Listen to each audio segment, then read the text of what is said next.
Good afternoon, ladies and gentlemen, and welcome to the Sweet Synergy Cup Finals. My name is Inver. I'm joined by Captain Cardone. How's it going, man?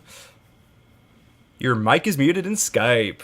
The dream! All right, production. Hashtag production. Hashtag production. I'm doing well. Thanks for reminding me that I'd muted my mic. I appreciate that one. I got you, bud. I got you. No worries. Yeah. Oh, Good start. guys. We're here. This is the final week of the Sweet Synergy Challenge. This is for all of the marbles. 4 teams have duked it out over the last 5 weeks, and it all comes down to this. The top 4 teams are competing tonight, and I'm pretty pumped. These are 4 pretty solid teams going at it right now. Yeah, they are. These are kind of guys, staples in the AM scene. That's fair to say. That is fair to say. I mean, we've seen these guys here at Sweet Synergy. We've seen them at Nextverse. We've even seen them in Nexaramus playing ARAM tournaments. Mm-hmm. They have been everywhere. We've seen them in qualifiers. These guys, they're pretty solid ARAM, or pretty solid amateur teams, rather. They're pretty solid ARAM teams, too, but Yeah, they are. that's beside the point. That is beside the point. Yeah, no, they're both, all 4 of them, I should say. But the 2 first teams we're going to be casting first are definitely both 2 solid teams. The first matchup is going to be RFS Gaming versus Colossus. Colossus is stepping in. Noob Phalem is unfortunately going through some roster changes, so they're not competing tonight, but Colossus was more than happy to step in.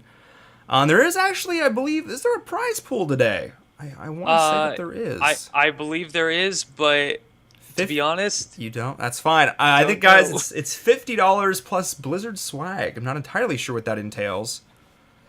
But according to the Battlefy page, that's the prizing. well, then I guess that's it. Then I guess that's it, guys. Can't really lie on Battlefy. They don't tell us cast is nothing. No, that's not true, guys. For those of you who are unfamiliar with what Sweet Synergy is an organization designed to try and help promote positive images of women in gaming and kind of get rid of some of those, I guess, stereotypes or tropes that exist of women in gaming. So they are not exclusively a female organization or teams, but they like to have a majority of women, and really trying to help promote women and girls in the scene, which is awesome, obviously. Who wants it to be a bunch of dudes? Let's be real here. None of the dudes. None of the dudes, yeah. We are all about having more women in gaming, 100%. So, biggest shout-outs to them for helping put on this, or for putting on this tournament, and us for helping facilitate it, I guess. So, that's phenomenal. We have a draft link, guys. We're going to be going into that very soon. We're just waiting on Colossus to ready up. And there they go. As I say that beautiful, they're just banning up maps. So they're going to go through and do that, and we'll come back to them when they've got it here. So, patch today. Tracer today. Changes, Greymane, Artanis. Things happened today. What are your thoughts? So I'm going to start with my favorite, Artanis. So the last patch made him nigh unkillable if played correctly.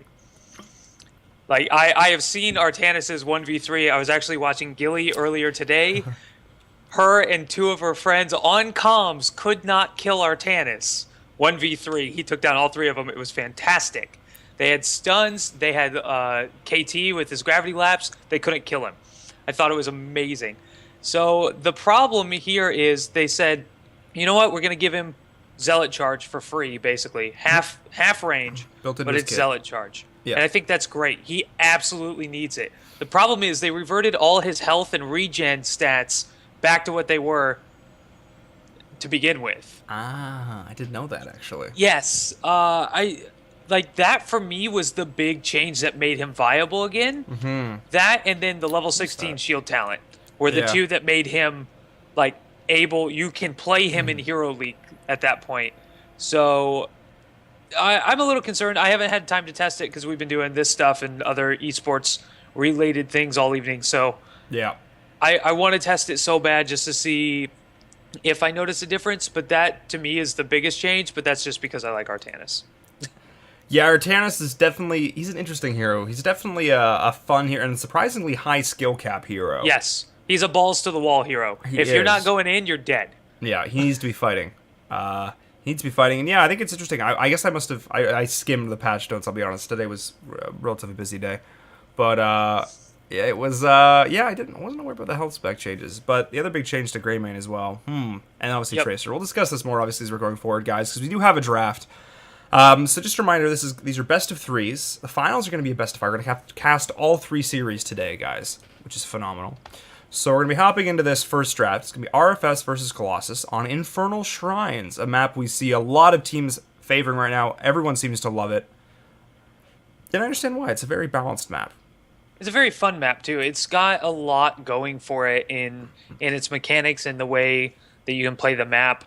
There's a lot of options for whether for dealing with the infernals, for just not dealing with the infernals. That works too, surprisingly.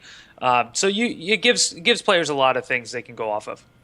Yeah, indeed. Playing around the Punishers, knowing when to value them early versus late game, and the ability to just, utilize them to their fullest potential. A lot of heroes we see get a ton of value on this map. Sylvanas is one of them. That's one of the heroes I was going to mention. Sylvanas is an absolute monster on this map. Everything she does facilitates giving the ability to push, the split push, the wave clear facilitates this map and giving the Punishers more health. If she can disable towers, those towers aren't shooting, and you kill them, that's wasted ammo. Which, going forward in this kind of stuff, big value. Falstad is going to be, looks like the return pick up here. Falstad, still a priority pick these days, especially on these big maps. Global pressure is huge. Are we going to see a full global second pick to Haka here? We've seen a lot of teams. That would be interesting. We've seen teams started to favor it. I saw quite a few teams tried to pull it out this weekend, but also Zool. Zool's one of these heroes we're starting to see get picked up more and more, and not just on the small rotation maps. What are your thoughts on Zool? I like Zool a lot. He's not really my style of play, but to me he's kind of boring. Just he doesn't have a whole lot of. There's nothing flashy to him. Basically, is what I'm getting to. So that makes him boring to play. But he is a strong hero for sure. His kit is phenomenal. He's got a lot going for him between the bone armor that he can spec 3 different ways. He's got the root, which is an unmissable root. Like people worry about Thrall's root, but Zool has one that literally cannot miss. That's fantastic. All of his abilities are just really good, and right now I think he's the best lane pusher in the game. Yeah, he's definitely up there in terms of lane pressure. He doesn't often outright win lanes against like the Zagaras and stuff, but you're right, he just pushes. His ability to spawn minions of his own, help assist the lane is just it's invaluable. Yes. And obviously the wave clear on a map like this is phenomenal. So it looks like RFS is hovering Muradin. Pretty standard pickup here. Muradin, the hottest tank in the meta right now, hands down. Or ETC would be one of those two. Those are the top 2 tanks right now. It's gonna be Muradin. Wouldn't be surprised. I doubt they're gonna prioritize the healer here. I would probably expect them to pick up another assassin here. Whether it be Li Ming, whether it be... There's a bunch of options here. There it is. Yeah. Odds are a mage is. I mean, that's kind of your go-to, especially when KT is already banned out. Mm-hmm. He is right now the other mage. We're once again in that meta where it's Li Ming and KT. Jaina still has a place in a lot of competitive games, but people are favoring KT and Li Ming, of course. So it makes sense for them to pick up Li Ming there, but that means Colossus needs to ban out probably a healer, something they don't want RFS to get. They're looking at Tyrande, smart move. Starfall was recently buffed. Shadowstalk has always been good. Well, maybe not always. I guess that's a little... When it didn't have healing, excessive. It was drastically less good. But yeah, no, Shadowstalk was reworked. Last few games I played at Tyrande, I was pulling more damage than my assassins. Definitely one of those heroes that you can really go off with. She's a playmaker, especially paired with that Muradin. The Miranda combo is pretty darn impressive. Especially, I mean, if you can get Kael'thas, Tyrande's Muradin like in a draft, you've won that draft pretty much. So denying that out, I like that choice here. It still leaves Tassadar on the board. We're going to see if Colossus opts to pick that up here. Dahaka Tassadar is a combo we've seen quite a lot there. Wave clear and synergy is absolutely phenomenal. I think those are the 1-2s the 3-4s I'd like to see here for Colossus. If I'm RFS, I think I'm banning ETC just to deny that out. There it is. And Yeah, I think those are the two picks I'd like from Colossus. I would much rather fight against a Joanna than an ETC for sure. So it makes sense to ban out ETC. Mosh Pit, while Joanna's Falling Sword is actually right now is pretty good. It's not bad at all. And her Captain America shield, as I like to call it. Yeah. They're both good. They're both very strong. Nothing compares to a 4-man mosh pit. Yeah. That is a scary venture. And it looks like Colossus is going after that Dahaka. You mentioned it earlier. They might go full global presence. And I think that's a smart move on their part. Especially on a map like this, they can have Dahaka and Falstad soaking lanes until the last possible second. Pull them both in. There's plenty of bushes and vents and whatnot around the shrine areas for Dahaka to get to. And Falstad, of course, with his fly, can get pretty much anywhere. So it makes sense to pick up that Dahaka, but now they need to look for either their support. Most likely they're going to prioritize the support here, like you mentioned. Or if they're feeling ballsy, they can go for an assassin.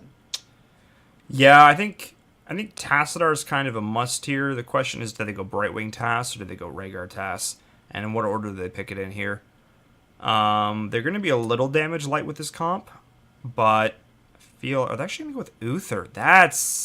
There we go. That makes more sense. Yeah, they need their full healer first. You Yeah. can pick up Tassadar last. There's not really a chance. I think there's not a RFS big would chance have that picked it RFS picks him up. I think RFS might pick up Tass here. The wave clear, the vision, really strong here. They've got enough damage with the Sylvanas and the Li Ming at this point, especially if they spec Tass in a pseudo damage roll, which they often do. Insider information. Insider information. No, I mean they don't like. But getting the option to go Shrink Ray, not always go full race car, is something they've been doing forever. So, not sure if we'll see that here. I think Uther's pretty much Uther's the guaranteed pick. But they might actually go for something like they still might go for Greymane. Obviously, he was nerfed today. So we'll see if they do opt for that as well. Man, they're running very low on time here. Yeah, they are. So as a non-Greymane player, can you explain to me exactly how that nerf worked? So basically, it pushed all his damage on his cocktail to the late game. It basically just stripped him of his early game damage. There was a whole post about explaining it that I will do a better job than I can, but basically making it a quest. And there goes Sonya instead. That's interesting. I don't mind it here at all by any means. I think the extra damage will be great. I'm gonna assume this post was on Reddit. Yeah, I saw a screenshot on Twitter. I don't actually know where it originated. I think it was Bakery. I can't remember who posted it. One of the EU pros posted it, and there's the Greymane there. So no one opted to pick up Tass here. That's interesting. Or Lunara. That's what make. I like the Lunara pick better, actually. Yeah, so do I. Greymane's very good, but there are way too many stuns on RFS side, I think, for a Greymane pickup. I think Lunara would have done a little bit more here. Lunara into Sonya is actually fairly good. The slows on her are quite strong. So two interesting drafts here. Both teams have a decent amount of damage. RFS is going to be a little tankier, but a little less sustain-oriented, just because of the Uther pick. This is interesting. I don't love either of these drafts, to be honest. We'll see what happens. See who comes out on top here. RFS has a very straightforward draft. It's very in your face. Mm-hmm. Here we go. This is what we know we can play well. We're just doing the thing that we always do. Meanwhile, Colossus has kind of we're going to be everywhere and hope that we can get to the place at the right time. Just due to their global presence, due to their maneuverability on Rhaegar, I think this will work out pretty well for everybody. And we do, for those of you watching, if you're in the EU, we do have a third caster today. Oh, do you want to invite them in? He is already here. He has joined off of me. Can you tell them to move the knobs? I will indeed. I'm assuming it's Weskimo. It is indeed.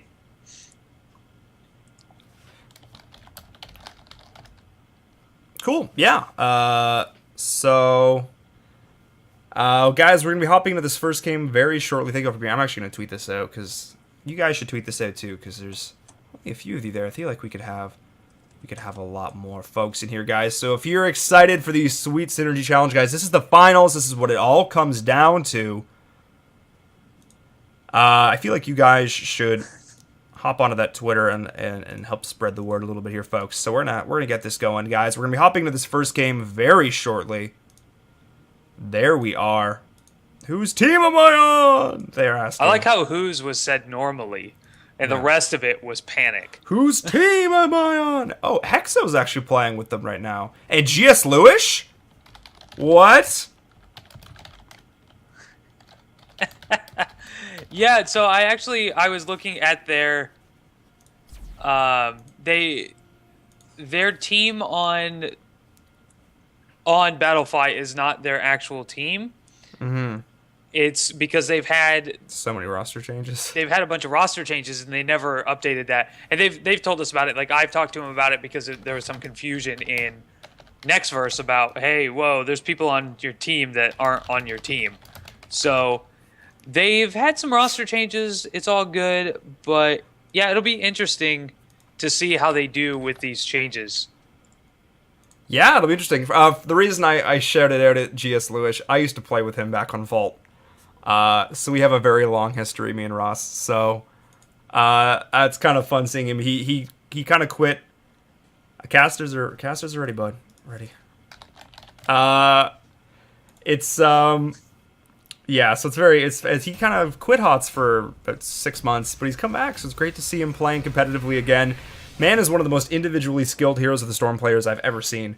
The man had the best Sylvanas I've ever seen, period. Man will pull 5-man wailing arrows like it was no one's business. So, wow. Yeah, that was when wailing was really overpowered and huge. But still, guys, so we're going to be hopping into this first game, guys. It's going to be on Infernal Shrines, RFS Gaming versus Colossus. I'm going to update my overlays, which is always the dream.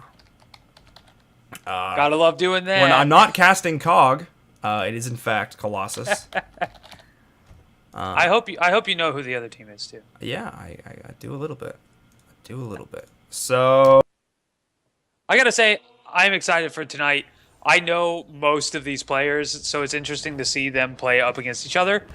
And it's a dynamic I don't get much. I know you guys scrim pretty often and do, all the other behind the scenes stuff.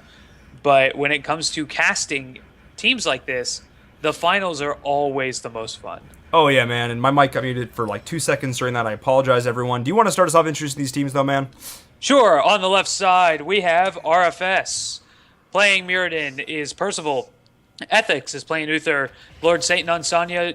Needham on Sylvanas. And Sleepy Bear playing that Li Ming. And on the right-hand side in the red trunks, we've got Colossus. We have Hexo playing Rhaegar. Kemet playing that Dahaka. Aether on the Greymane. GS Lewis playing Zul. And Trash Talk playing that Falstad. And oh, to no surprise, level 1 death push. Hello, Sylvanas. Goodbye, towers. Yep, that is the dream right here. They're going to destroy these towers. Percival, meanwhile, is trying to zone out the rest of the team so that no kills are gotten. And Kemet kind of in trouble. Some trouble, yeah. He brush stalked in to start this off, but actually took a lot of damage, so maybe not necessarily exactly what they wanted to have happen here. And now, unless he stays in this lane, he's actually going to be kind of stuck up here. He's very slow. So are we going to see the are we going to try and have Zul split like two oh no, there's no way they could try that. Okay. There is, in some instances, times where Azul can soak 2 lanes and have a 4-man push in one, but we don't see it very often. It's not something that we see all the time. But in this mid lane, though, RFS looking all right there. Looks like we're going to see a little bit more of a roam come out for the side of Colossus, which is pretty standard on this map. Yeah, it definitely is. These bottom 2 lanes are so close together that you want to get that roam going just to pick up anything you need to pick up, especially if anyone on your team has stacks, and Needham almost getting rooted out there, but able to get out. But he actually got lick-a-tongued off the back of this, not getting through the gate, playing way too aggressive. He threw out that that haunting wave out very late. So first blood of the game is actually going to go the way to Colossus here. So great job from them to secure that kill. Bit of a misplay coming out from Needham. And up in this top lane, though, it's going to be Lord Satan up against Trash Talk. This is a relatively balanced wave, or lane, I should say. But I think in the end, Sonya does end up prevailing on this. Yeah, it's slight, it's small, but for the most part, Sonya is capable of doing more damage and keeping her health up significantly longer than a Falstad is, just due to the nature of her kit. She can heal herself. She doesn't have to worry about mana. There's no concern there. As long as she's hitting things, she's good to go. Yeah, exactly. Her self-sustain is pretty strong, and the one thing I have to say that I'm not overly impressed with the comp from RFS, this is something I noticed in draft, is the fact that they're very lacking on wave clear. Wave clear for these shrines is, I mean, they've got Sonya and they've got Sylvanas, but they don't have an abundance of wave clear here. And now down in this bot lane, Kemet's actually, trying to chase out Percival here, but Colossus is doing a great job actually split soaking this while getting this shrine here. So RFS Ethics, though, actually getting rooted here, but Aether as well. Kemet is now brush docked in, so here we go. The whole team is here. Lord Satan's caught a little bit caught out, though, and they're turning. Percival as well, taking a lot. Wow, the damage coming in here. But they're getting a little bit low. Li Ming is going to start to look to dish this out and stack. But these minions are in the way. And 21 to 26, Colossus is actually in the lead now in terms of this skull count. Yeah, RFS needs to get a little aggressive here if they want to win this, because they're behind by about 10 now. They have to take out Trash Talk if they want it. Yeah, and they were actually a little aggressive there. And Lord Satan actually went down, diving under tower, trying to secure a kill here. So this first game, going definitely the way of Colossus here. They're up a level. They're up 3 kills, and they're going to be securing themselves this first Punisher. So they're looking quite solid coming into this. They sure are. You're right about that. It'll be interesting to see how RFS comes back from this, because this is exactly what Colossus needs. They're doing the right thing. They have 2 people soaking other lanes. They have a couple of people pushing with the Punisher. Now, luckily, RFS was smart, baited the Punisher over the wall like they should have, but still, this wall is gone. Yeah, that is an incredibly valuable first Punisher. A lot of these first Punishers we don't even see get a tower. But the fact that the ammo on this was already low, coupled with the fact that they did actually opt to manually push with it, made that Punisher get quite a lot of value here. And as I said, they're up a full level to start the set. They will have their level 7 talents as well. And we are still gonna see this incendiary elixir here coming out. And for those wondering, it is the pretty standard Dahaka build I'm seeing out. So both these teams are just gonna back up. They're going off to mark. Interestingly enough, though, Colossus is opting to take their bruiser camp very early. A lot of teams opt to take this and not cap it or wait for it so that they can have it pushing during the second Punisher phase, but they're not opting to do that here. So I think I know why. So there's a chance that the next Punisher will be top, because they just had one mid, so they're going to wait and actually take these siege camps in mid when the Punisher gets put, hope that it's top, and that means these siege camps get maximum value. And because there's no wall here in mid, they're going straight for important buildings.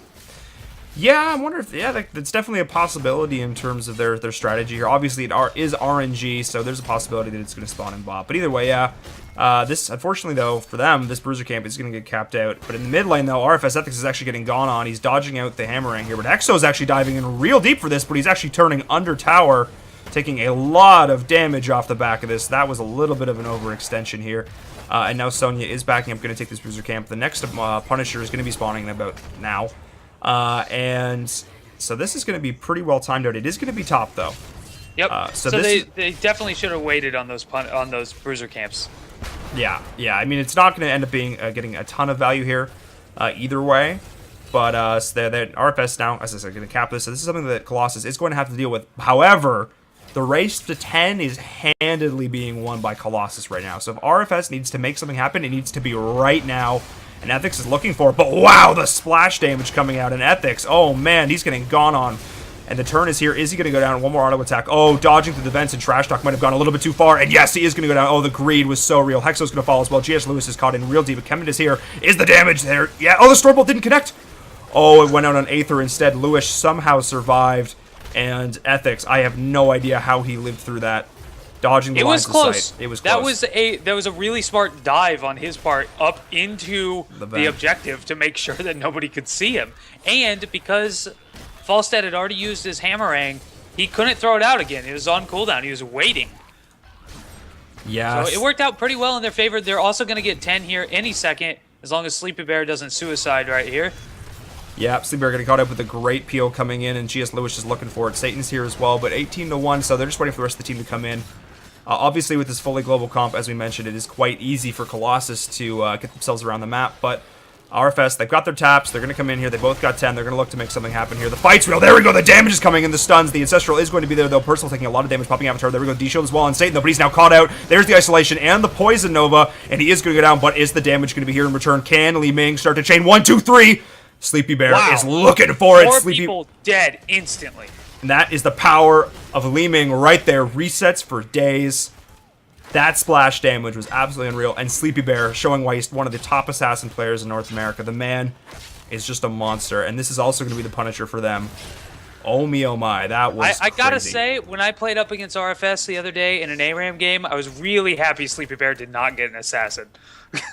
Yeah, Sleepy Bear for a long time was ranked, I think, 7th in North America in terms of Hero League MMR. So I think he's like dropped to like 14th or something now. But either way, the man is a lot of fun to watch. He got really good game sense as well. So this Punisher, it's a Frozen Punisher, not going to get a lot of value pushing up here in this top lane. But again, this is what I mentioned with Sylvanas. She can disable both these structures, and this is actually going to pressure Keep Wall at this point, getting so much more value than it normally would. I like the fact that RFS is also opting to soak 2 other lanes, though.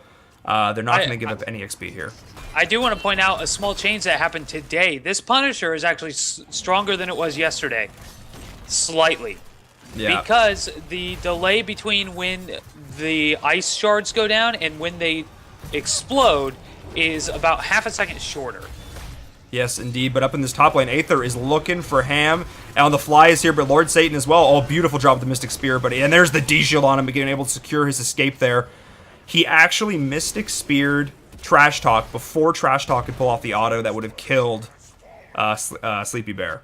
Sorry, would have killed Needham. That little small heads-up play. Obviously, the fly and the gust in. Great D-Shield timing on those. So, great job from both those teams. Those are a series of heads-up plays.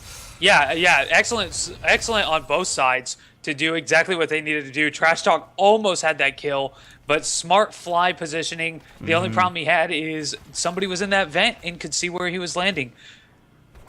Yeah, it was definitely just one of those situations of, it was a move of chess there. A great move, but then a great counter move. So both these teams are just going to back up. Level 13 is now reached for RFS, but Colossus is very close behind. The builds are coming out, and they do have this scouted down here. Uh-oh, Aether, the Shrink Rays here. There's going to be a stun actually going on to Haka instead. They're just going to melt him into the ground. Aether was a little bit out of range there, so they couldn't comfortably chain the CC, so they just... Not worth it. Oh, yep. Still got a kill, so they're totally happy with that. Oh, yeah, for sure. But that was smart to, as soon as they hit Aether, realized they weren't going to get up there for the chain stun. Just turn around, take out the other guy. He's stuck anyway. At best, he can burrow in stasis, so perfect. Yeah, yes indeed. But Trash Talk's actually rotating it down. Ethics skips it out, though, with his face into some auto attacks.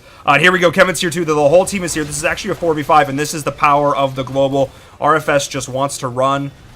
Lord Satan is not in position to capitalize on this. Is there a lick, though? Are we looking for it? Oh, so Avatar was blown there. So that was relatively worth there, considering what was blown on the side of Colossus. So Avatar's going to be down. That's a big ultimate.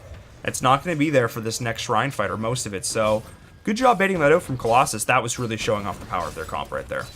Yeah, they have a very scary, we don't know where they're going to be or when comp. And that was exactly the positioning they needed to do to make RFS go, wait a second, what's going on? Oh, crap, run. Everybody run!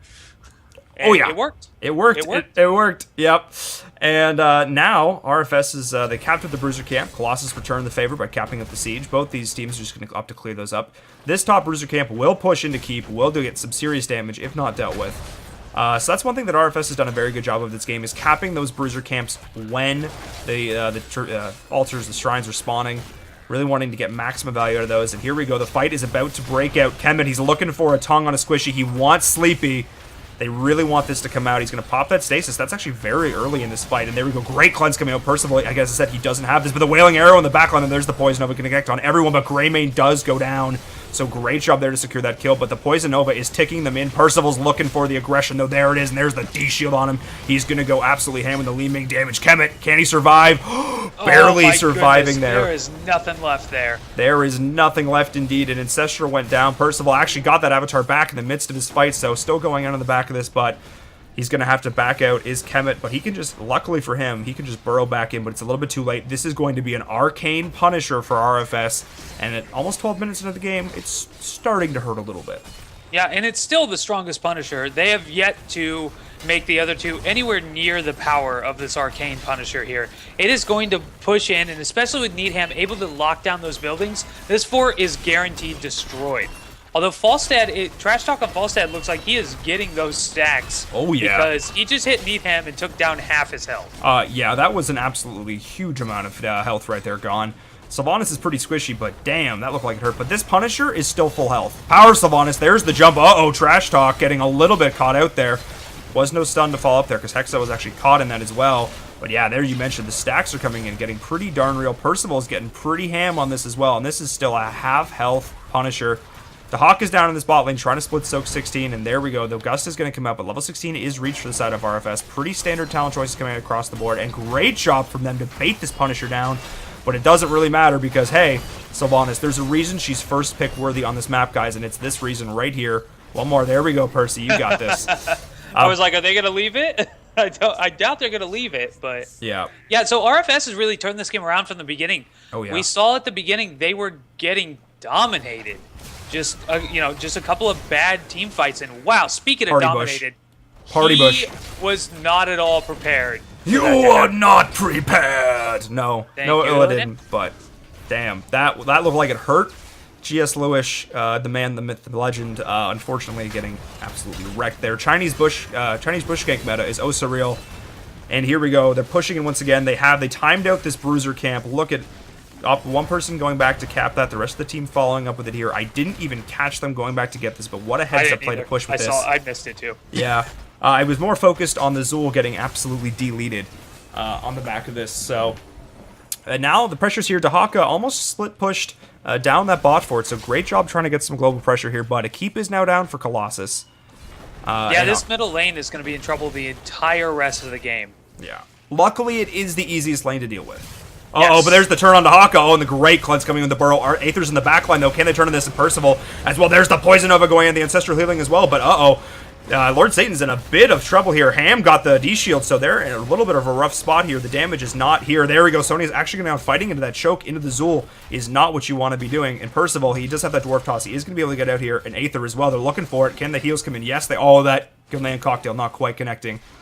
But man, that Zool damage, they fought right. They hit a full hammering to the face. They took all that Zool cleave, and that hurt a lot for RFS. Great turn for Colossus. Yeah, so Colossus has a team that thrives in those narrow choke points. Oh yeah. If they get RFS in a choke point, they win the team fight guaranteed. There's just no way RFS can take that amount of damage between Falstad's hammering, the Poison Nova that you mentioned, and I mean just the cocktail going off, that does tons of damage as well. We saw a burrow there with Dark Swarm going off as well, right on top of two heroes, and they just had to stand there and take it. There's no room to maneuver, and that puts Colossus at a huge advantage. Yeah, and where Sleepy Bear was positioned there is, as a Li Ming, you sort of want to be perpendicular to the fight, but as I say this, they're getting engaged on Ethics. He cannot cleanse himself. He's going to be a lot of trouble here. I think he's getting silenced. He's got isolated. I think he's going to go down. Yes, he is. He's going to fall, but Hexo is going to drop as well, and so is GS Lewis. Sleepy Bear is going absolutely off. Ghost Uther is still going to be able to heal here, but this is a very healthy RFS and a very unhealthy side of Colossus. They're looking to run here. They still have a tap here, so they're going to be okay, but both healers are gone, but this is definitely going to favor the side. Potentially could favor Colossus if their global comp can get back in faster. That's the big question here. Yes. Can they get back in? Yeah, and they might be able to. They are losing this pretty handily right now. I do want to point out, I did not know this, but Ghost Uther remains small if Uther dies while Shrink Raid. I didn't know that. I think I know that. I just saw a tiny Ghost Uther running around. I couldn't figure out what happened, and then I realized, oh, he got Shrink Raid. Yes, so okay, this is what RFS is going to do right here. They're going to leave every skull except for one. They're going to leave every skull except for one.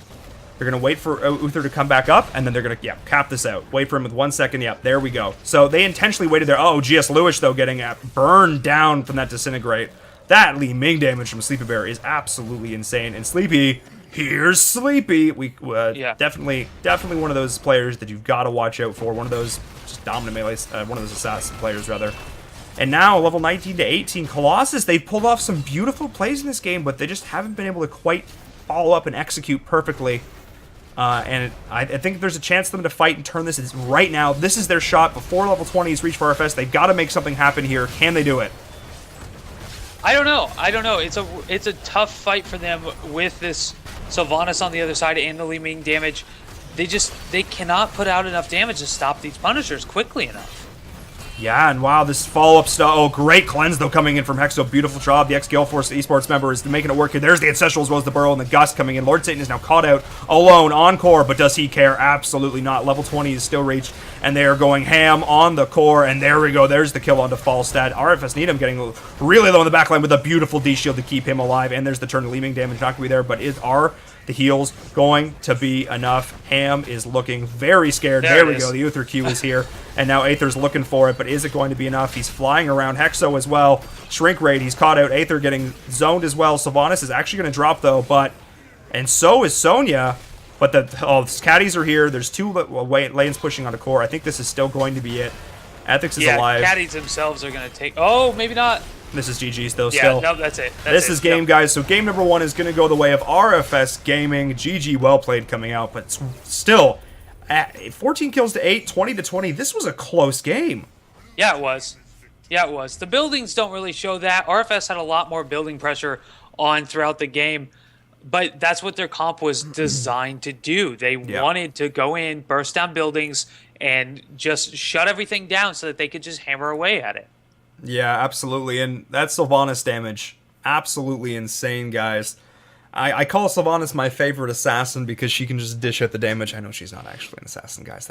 Look, I do the same thing with Zagara. She's my favorite assassin. I know she's a specialist, but when I'm topping the damage charts, that doesn't seem to be true. Yeah, yes, indeed. So, definitely one of those heroes that you got to watch for. And the damage is sneaky. It sneaks up on you. It's a lot of daggers. It's a lot of withering fire.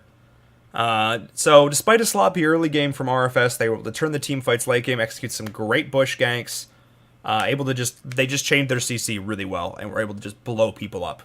They were able to just line up the Li-Ming damage. And they made good decisions when they realized they weren't going to be able to blow someone up. For example, that bottom fight that we saw, and they were going after Aether, not able to blow him up fast enough, so they turned on the Dahaka and just, you know what, we'll take this one then. They wanted both. They knew they weren't going to get it. So they turned around and just took one.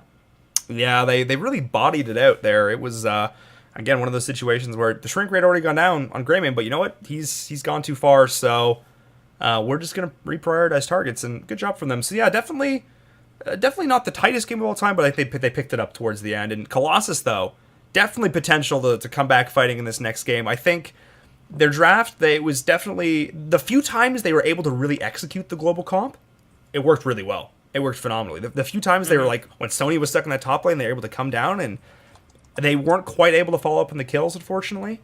I think you really want to pair Dahaka with another, like with ETC or Murden. It's really crucial for the hero to have that follow-up stun. Or even Uther. They really need that follow-up from the lick.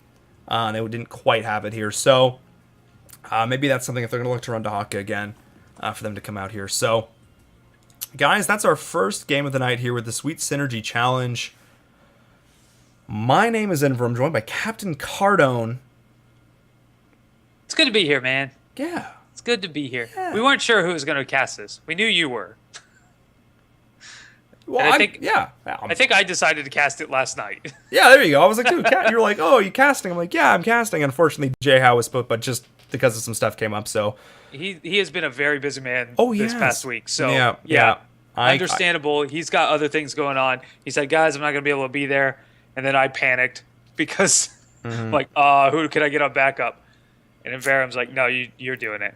Oh, okay. I was like, why don't you just cast? He's like, oh, yeah, I guess I could just cast. That's fair. I could do that. You could do that. There you go. It just didn't cross my mind. You know, I managed so many other casters that when it came up, I was like, okay, who do I have on my list that I can throw in there with Varam and it'll work? Probably anyone, realistically, but, you know, that was my first thought.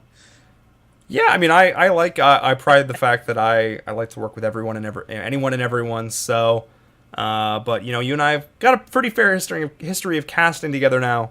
It's always nice to come in and cast with someone you know. So, yep. Pumped for today, guys. We've got a best of 3, another best of 3, and then a best of 5 in the finals, guys. The top 4 teams through all the past weeks have come in.